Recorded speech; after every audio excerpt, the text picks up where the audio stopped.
عمران ریاض کا میں نے کافی حد تک احترام کیا.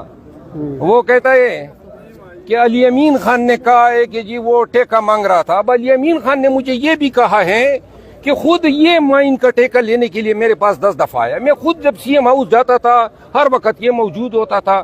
کس لیے آیا ہے؟ وہ وہاں پہ رہتا تھا. سی ایم کے پی جو ہیں انہوں نے سرکاری ان کو ایک رہائش دی ہوئی تھی.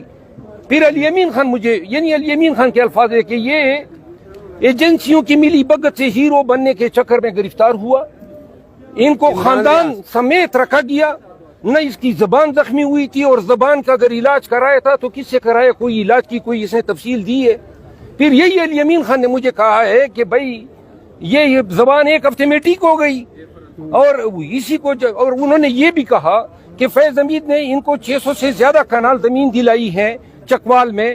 وہاں فش پونڈ ہے, وہاں محل اس نے بنایا ہے, استبل بنایا ہوا ہے. اب پہلے موٹر سائیکل ان کے پاس نہیں ہوتی تھی, یہ اتنے اربوں روپے کہاں سے کمائے؟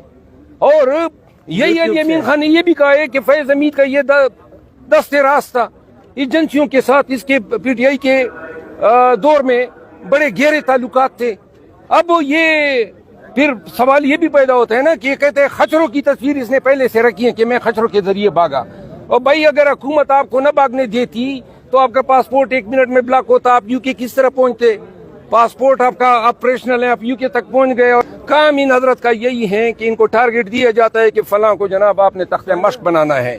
میں نے ایک ویڈیو بنائی ہے عمران ریاض کے اس تمام پراپرٹی کی, میں ان کو شیئر کروں گا. لیکن عمران ریاض جو ہیں اس کے اور بہت سارے کارناموں کا مجھے علم ہوا ہے. میں آج یا کل اس پہ مزید